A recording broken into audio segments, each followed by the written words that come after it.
我们要特别强调，一般爸爸妈妈居家的照护，是因为我们在媒体上面常看到就是那5%的中重症以上的孩子，但很少人会替那9995位家长做一个安慰跟教育哈。所以今天我是跟另外9995位家长来分享，如果你们的孩子将来是轻症，好，那在家的照顾哈，那轻症的比例其实是不低的。我们可以看到这个是。2月的时候，我们台湾的经验，无症状的儿童感染新冠病毒之后，大概有32%是没有症状，那剩下有症状的68%呢，发烧大概就是占了大概这个一半以上哈。那第二个症状是咳嗽，那这2个症状大概会是儿童感染新冠最主要的症状。那只有台湾的个案不准，可以看到其实国外的比例也是一样。这个是 Omicron 时代国外的一个研究。那就发现一样，跟我们台湾发现的状况是无症状的在占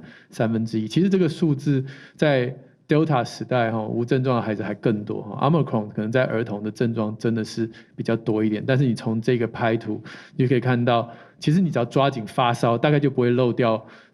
就是在60%左右的孩子，只要有发烧，你去快筛，大概就可以抓到大部分这个所谓的Omicron 感染的孩子哈。那其他的症状11%，就包括我刚才提到的，可能有咳嗽啊，可能有这个鼻塞啊、鼻涕啊、肠胃道等等的症状。那我们来解析一下这个百分比哈。刚刚有提到说，如果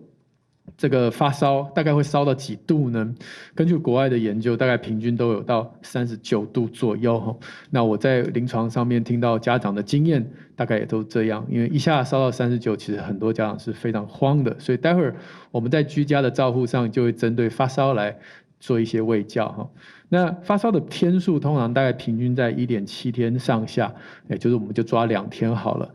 很多的家长跟孩子同时染病，前2天焦虑的不行，因为孩子烧到39度，而且1天又没退。到第2天的时候，因为孩子退烧的时候精神都还很好，我说妈妈你不要担心，因为明天他就退烧了，然后明天换你变很严重。就果然小孩退烧之后，妈妈开始咳，开始觉得胸闷。他说对，没有错哈，其实大人染疫会比小孩从第3天开始，大人都会比小孩还不舒服哈。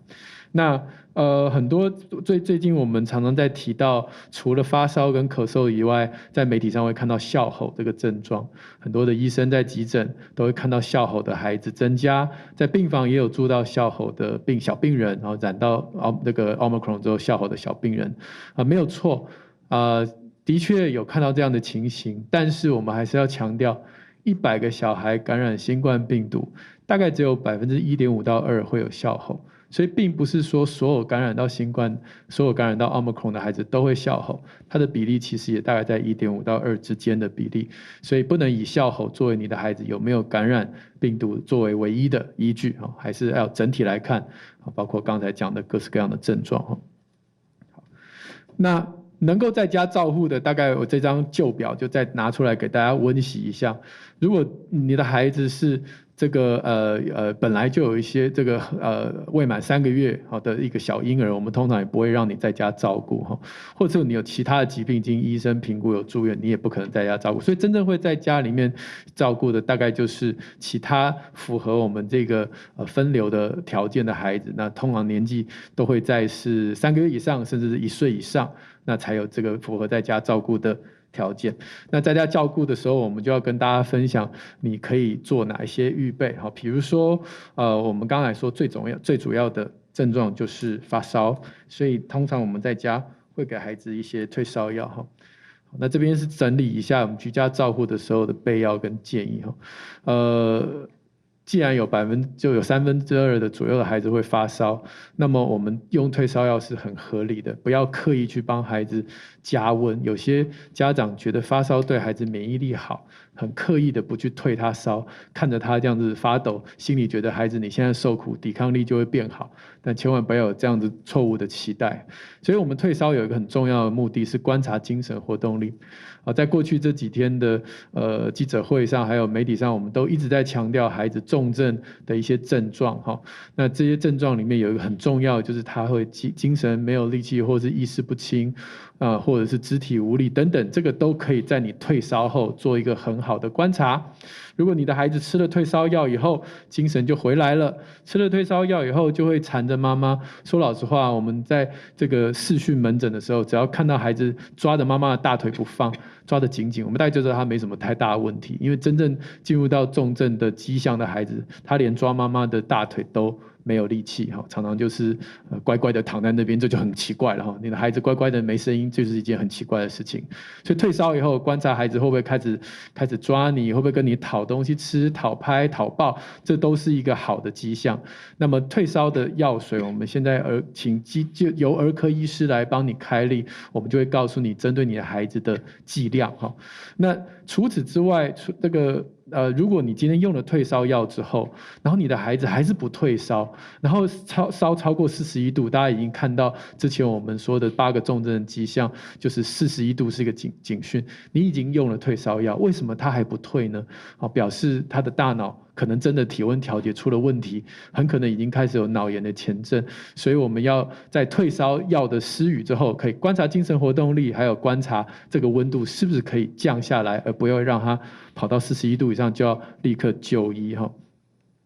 那另外呢，也有些人会在这一次的疫情当中有一些错误的印象，说黄医生你不是或者是不是我了哈，就是所有的儿科医师都说发烧不会让脑袋坏掉，那你看现在这些脑炎的孩子怎么都烧那么高？那我再次跟大家卫教，所以是因为他脑部发炎，所以温度降不下来，并不是因为他温度高，所以脑袋坏掉。当然温度高脑袋会坏掉，但是一般所有的发烧，我们不能通通都把它说你温度越高，然后你的脑袋就会坏掉。我想因果关系是因为脑部已经受到伤害，所以它的温度退不下来，而不是因为我们以后如果能够好好的降温，它就不会有脑部伤害。这样两件事情因果关系可能不要错置，就是希望这一次的疫情不要造成大家以后滥用退烧药的借口，说就是因为要把它温度降下来，脑袋才不会坏掉。我想这个说法是不正确的。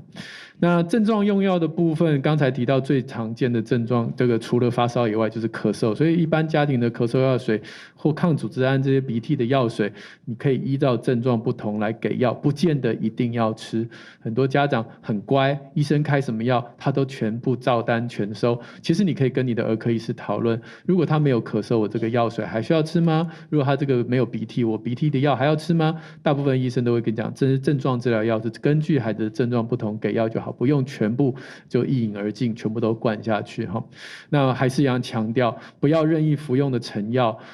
这个药局买的或朋友从其他国家带回来的，请你跟儿科医师，我们现在有很多的方式跟儿科医师沟通，你可以看视讯的门诊，你可以看实体的儿童的防疫门诊，由医师来帮你的孩子量身打造你的需要的药跟它的剂量，这样是比较安全的。尤其是网络上有谣传要吃抗生素来避免重症，这是完全错误的做法。如果今天你的孩子在感染新冠病毒之后有需要吃抗生素，一定是儿科医师评估后跟你说你好像有继发性细菌感染哦，这时候你才需要吃抗生素。不要自己看着孩子发烧就想说有病治病没病强身，这对抗生素的滥用的结果是不是好的一个现象。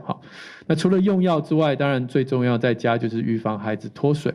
任何的疾病有的时候孩子食欲会不好，那么顺其自然，他想要喝水就给他喝一点，他想要加点盐巴就加点盐巴，加点蜂蜜就加点蜂蜜，他想喝奶就让他喝，我们尽量让他水分能够补充够，那就不会有因为脱水而最后需要住院的状态。家长如果看你的孩子呼吸看起来有点急促，你可以看着时钟算一下他每分钟呼吸的次数，这边有一个指标，如果11个月以下1分钟大约50次，1到4岁1分钟大约40次，或5岁以上1分钟大约30次，这些应该就算定义是呼吸急促。尤其如果这个是在温度已经用了退烧药之后还喘得这么夸张的话，那么就是一个要紧急送医的时机。大家来科普一下这个水神呢，跟病毒细菌作用之后呢，会还原成水不会感染，也不会影响到你的皮肤，所以小朋友、孕妇也适用。万万水神呢，不伤人体，适合长时间、多频率的使用。如果不够用的话呢，可以干脆把这个生成机买回家自己来使用。